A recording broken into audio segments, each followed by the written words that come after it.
A major shift that will need to take place when building your self-esteem deals with how you respond to external stimulus. It's said that we don't always control every circumstance that happens to us in life, but we do control how we respond to any circumstance.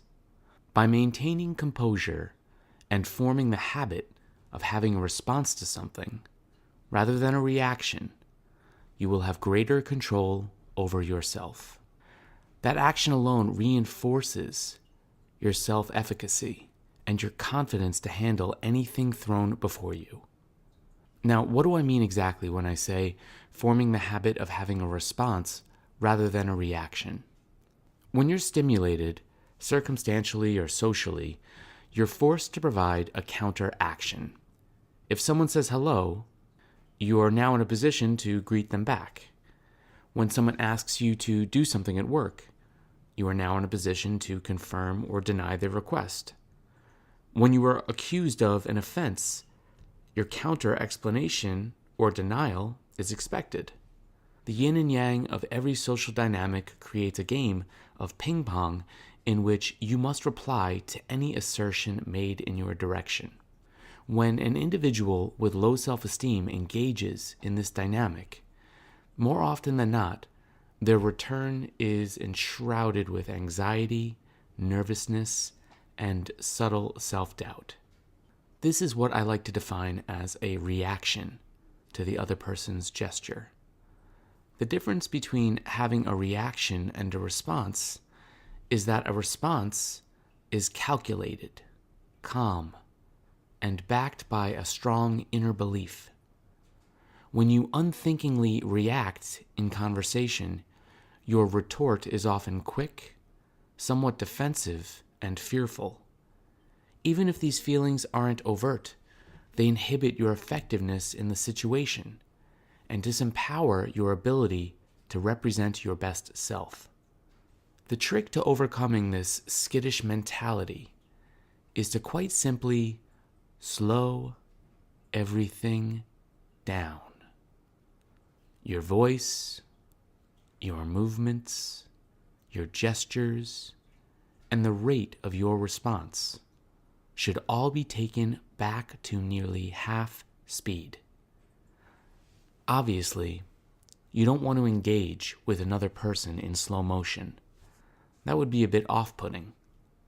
However, you'll want to practice slowing everything down even when you're not talking to other people. Soon, you'll get a sense of how rushed your actions and motion have been all along. The secret in slowing everything down is bringing back the control of your speech and actions to yourself. You're no longer reacting to another person's instigation. You're responding with your independent thoughts and feelings in the present moment. Slowing everything down takes the pressure off of supporting someone else's agenda and motives.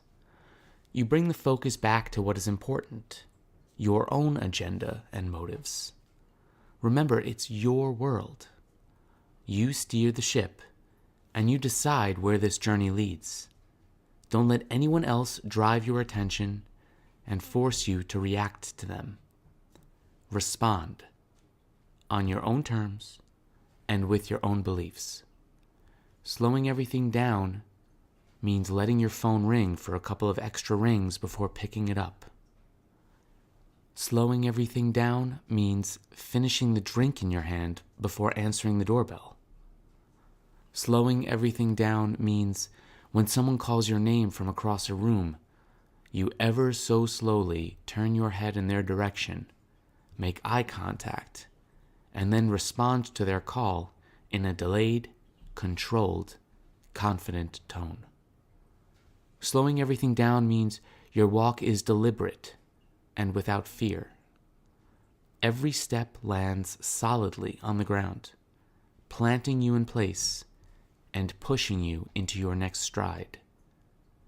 When you make the shift from reaction to response, your words and actions become more calculated. You want to make everything count, meaning be efficient with what you say. Get your message across without rambling. Be concise and clear with your intentions and words. When you slow everything down, your conversation counterparts come to you more. They hang on your every word, and you slowly and confidently feed them value that you yourself believe in. Slowing everything down allows life to come to you a little bit. A calm washes over you as you fall into this rhythm of deliberate and controlled intent. Feel your power. You are no longer filled with nervous, anxious energy to quickly move about this earth unharmed. You are now filled with a quiet, unflappable strength that has no fear. Slowing everything down builds self-respect for your own values and concerns. It's a habit that must be cultivated in order to stick long-term. You'll find the effect of this strategy very empowering. However, you'll also be creating a positive effect on those around you. This new sense of calm within you will become contagious. When your more relaxed energy is felt by others, they'll be drawn to you. They will want to go and gain the kind of composure you exhibit. Additionally, you'll take the anxiety out of other people's unthinking reactions towards you. Everything just kind of settles into a tranquil, soothing vibe. When combined with great body language and eye contact, this strategy begins to tie together your newfound effect on the world around you. You're building a kind of muscle here. There will be times where anxiety and insecurity resist this behavior. You may want to just jump out of your skin and go back to your jumpy way of engaging with people. Don't. Trust the process and gain a new sense of calm. You have absolute control over this. Exercise this behavior modification starting right now and monitor how it changes the outcome of situations. This is your life. Decide the pace to which you live it. Much like the practice of meditation, slowing everything down requires a greater amount of patience on your part. Build your patience, both with yourself and others. When it feels like hard work, just remember, the reward will transform you forever.